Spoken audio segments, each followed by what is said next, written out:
Bueno, hola. El objetivo de ahora es centrarnos en lo que sería la ética de la investigación en animales, fundamentalmente analizando los aspectos éticos para las investigaciones con animales, específicamente. No nos vamos a centrar en lo que sería el estatuto moral o la justificación, sino partiendo de la base de que hay investigaciones en animales, cómo se justificaría realizarlas o qué principios habría que seguir para que sea respetuoso, digamos. Los objetivos van a ser tres. El primero es abordar los principios para investigar en animales. Bien, o sea, qué pautas éticas nosotros vamos a seguir. Después describir pautas éticas internacionales y por último enumerar la legislación nacional y la normativa universitaria, que el objetivo sería entender cómo los principios para investigar en animales se traducen en la legislación nacional. Entonces, lo primero es abordar los principios para investigar en animales. Y para eso hay que repetir algo, ¿no? Partimos de la base de que está consensuado de que es necesario investigar en animales. El planteo sería cuándo estas investigaciones estaría justificada, ¿no? O sería éticamente justificada o cuándo implica un respeto. ¿Tá? Pero lo primero que voy a decir es por qué se investiga en animales. Hay tres características puntuales de una postura científico-biológica pragmática, y es que, primero, de acuerdo a la patología particular a tener en cuenta y de acuerdo a la especie específica, hay similitudes biológicas y comportamentales con los seres humanos y a su vez son susceptibles a enfermedades similares, o sea, permite un abordaje en ciencias médicas importante. Y lo otro sería los ciclos de vida cortos, que permiten realizar estudios, por ejemplo, de herencias generacionales, en periodos bastante más breves de tiempo, con menos costo que en seres humanos directamente. Bien, entonces, eso sería el planteo de por qué se facilitaría la utilización en animales. Ahora, el planteo sería entender cuándo es justificable investigar con animales, y esto se plantearía, bueno, cuáles serían los estándares mínimos que tenemos que cumplir para plantear que una investigación con animales está justificada. Bien, entonces, ¿cuáles son esos estándares? Hay dos autores que son Russell y Birch que en 59 plantearon, bueno, estos, ¿no? ¿Qué principios tendríamos que tener para experimentar las técnicas experimentales con animales? Y plantearon que habría tres, ¿no? Reducción, reemplazo, refinamiento. O sea, tres principios o tres proposiciones que cuando se realizan y se cumplen estaría justificado o se podría considerar que hay un uso racional y respetuoso del animal de experimentación. Hay varias maneras de justificar, digamos, los aspectos éticos. Hacemos referencia a esto porque en general la normativa internacional y particularmente la nacional habla o se traduce estos principios. Estos principios se pueden observar, y vamos a ver al finalizar, se pueden observar en los artículos específicos de la legislación. Bien, entonces vamos a centrarnos paso a paso cuáles serían estos principios para profundizar. Ellos plantean que algo que se debe cumplir es el principio de reducción. Bien, ¿qué significa esto? Que utilizar el menor número de animales. Siempre se debe proponer o intentar utilizar el menor número de animales obteniendo los mismos datos. Bien, o sea, reduciendo el número total de animales para una investigación. Esto evidentemente tiene que ser una conclusión después de estudios metodológicos claros, entendiendo hasta cuándo se puede, digamos, reducir el número de animales sin afectar el resultado final, porque si se afecta el resultado final, la investigación en su conjunto pierde validez y se estaría exponiendo un sufrimiento innecesario. Pero intentar estrategias para reducir el número de animales es una propuesta que se debe realizar permanentemente. El otro punto que habla de la reducción, que tiene un aspecto también metodológico claro, y es que cuando se investiga hay que estudiar individuos genéticamente definidos, reactivos, ¿no? O sea, animales que son nacidos y criados en laboratorios. Esto es fundamental, ¿por qué? Porque uno disminuye las variables que están presentes y cuando los hace una cría en condiciones etológicas adecuadas y de calidad, permite reducir variables. Y cuanto menos variables, es menor el número necesario de animales a utilizar en una investigación. Y por último, otro aspecto que no está relacionado a la investigación, pero sí a la docencia y sí se menciona en la normativa internacional, es reducir el número de animales utilizados a la hora de actividades académicas o pedagógicas con respecto a prácticos con animales, ¿no? Entonces, si se puede utilizar simulaciones o grabaciones de ciertos procedimientos, se debería promover eso, ¿no? Fomentar, digamos, la grabación y en vez de la repetición de procedimientos para el sentido de docencia.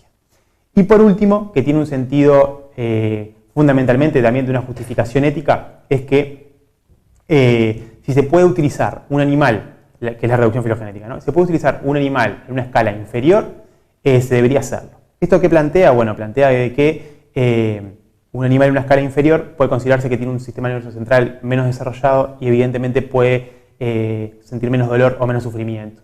Y a partir de eso uno podría considerar, si lo que trato de evitar es el dolor y el sufrimiento, si puedo utilizar un animal de la escala inferior, lo utilizaría. Eso también se traduce en la legislación nacional que habla específicamente de niveles vertebrados. También sentido esto, ¿no? El concepto de seres sintientes, de capacidad de sufrimiento, tratar de utilizar animales que puedan tener menos sufrimiento, digamos. Vamos, eso sería la reducción. Hay que utilizar animales el menor número posible. El otro planteo es el reemplazo, en el sentido de procurar reemplazar animales por otros métodos. Puede ser cultivos celulares, modelos matemáticos, simuladores, etc.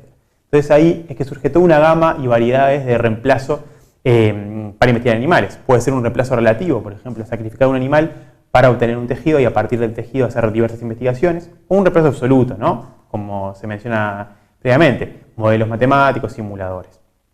Otro aspecto puede ser una división entre lo que sería una investigación, un reemplazo directo, por ejemplo, hacer investigaciones in vitro en vez de en vivo, o un total en el sentido de que hay ciertas investigaciones en donde se plantea que se pueden utilizar seres humanos en vez de animales. Eso igual tiene ciertas consideraciones o ciertos aspectos controversiales, digamos, porque en general, por ejemplo, en el desarrollo de medicamentos está bastante pautado las fases y cuándo se utilizan animales y no, entonces eso es un concepto a tener en cuenta. Pero la idea general y el objetivo es, si se puede reemplazar animales por otros métodos, se debería utilizar.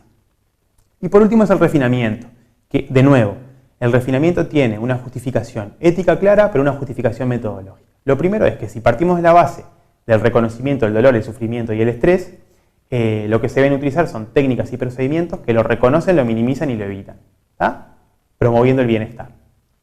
Pero también tiene una justificación metodológica, ya que si uno evita el dolor y el estrés, que son, digamos, variables metodológicas en una investigación, también va a permitir mejores resultados. Entonces, dentro de esta propuesta o principio de refinamiento, lo que se puede encontrar es mejorar las condiciones de vida, lo más etológicamente similares posibles, asegurar una dieta adecuada, utilizar analgésicos y anestesias, evitar y reducir las inyecciones, seleccionar métodos menos invasivos a utilizar y realizar eutanasia cuando sea necesario. La eutanasia es algo que también está bastante detallado en lo que serían las normativas de cuándo se debe realizar la eutanasia en las investigaciones.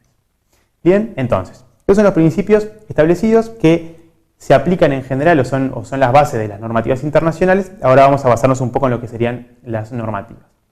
A nivel internacional vamos a nombrarlas solamente, ¿no? Tenemos la Declaración Universal de los Derechos de los Animales de la UNESCO y la ONU, y la otra normativa que también se basa mucho en las normativas internacionales, las nacionales, son los principios rectores internacionales para investigaciones biomédicas con animales, que las realiza la CIOMS en conjunto con ICLAS.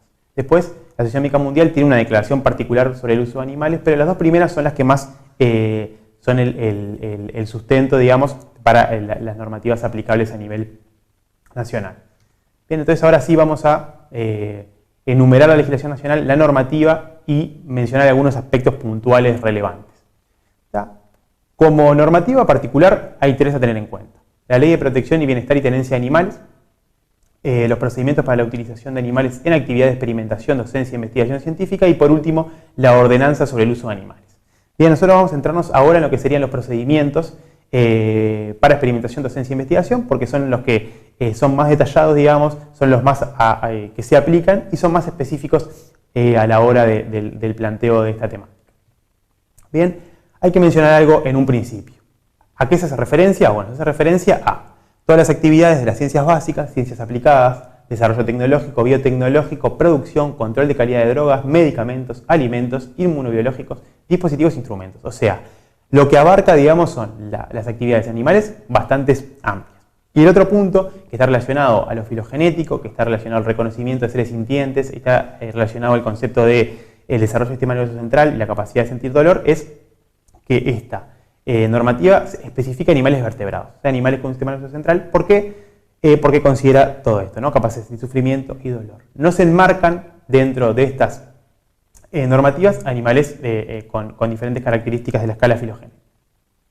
Bien, y ahora el objetivo es mencionar tres artículos puntuales y ejemplificarlos haciendo relación o asociación con lo que serían los principios. Bien, entendiendo cómo la legislación nacional está basada en estos principios. Lo primero es el principio de refinamiento. ¿Cómo se aplica en la legislación nacional? Bueno, plantea en un lugar en la experimentación que debe realizarse bajo sedación, analgesia o anestesia adecuadas, esto evidentemente para evitar el dolor y el sufrimiento y el estrés, y evitar el uso de bloqueantes neuromusculares o relajantes musculares, que si bien pueden facilitar algunos procedimientos, no evitan el dolor y el estrés, o sea, son una justificación metodológica para facilitar, digamos, cierto procedimiento, pero no surge la base del reconocimiento del distrés o del dolor. Entonces, eso es algo que está característico. Y por último, mencionar que aclara claramente lo que sería la eutanasia en la utilización de animales con investigación. Primero, la eutanasia bajo estrictas condiciones específicas y realizada cuando culmina una investigación y también cuando, por la investigación en sí o algo que no fuera pensado, existe un sufrimiento excesivo donde se debe plantear la eutanasia. Pero esto parte de la base de no aceptar la reutilización de animales, ¿no? Promueve la eutanasia al finalizar la investigación. Entonces el principio de refinamiento se aplicaría en este artículo. Después el artículo 16 habla claramente de lo que sería el concepto del principio de reemplazo, ¿no? Esto es centrado más que nada en las prácticas docentes, pero promueve que las prácticas docentes que pueden ser fotografiadas, filmadas o grabadas deberían realizarse evitándose, digamos, una repetición innecesaria de procedimientos didácticos.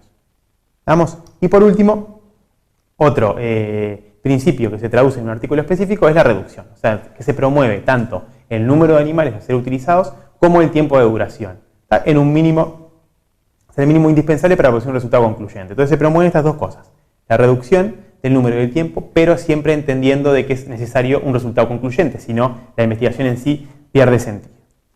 El último aspecto a mencionar es que la legislación nacional crea una Comisión Nacional de Experimentación Animal, que es importante. ¿Por qué? Porque tiene varias funciones, como garantizar el cumplimiento de la normativa, asesorar a investigadores, a personas encargadas de la cría, a la hora de evaluar, digamos, instalaciones, acredita, digamos, a individuos que van a utilizar animales y puede establecer normas específicas y aplicar sanciones en caso que los considere necesarios. Por eso es bastante relevante a la hora de la situación actual del país mencionar la creación de la Comisión Nacional de Experimentación Animal.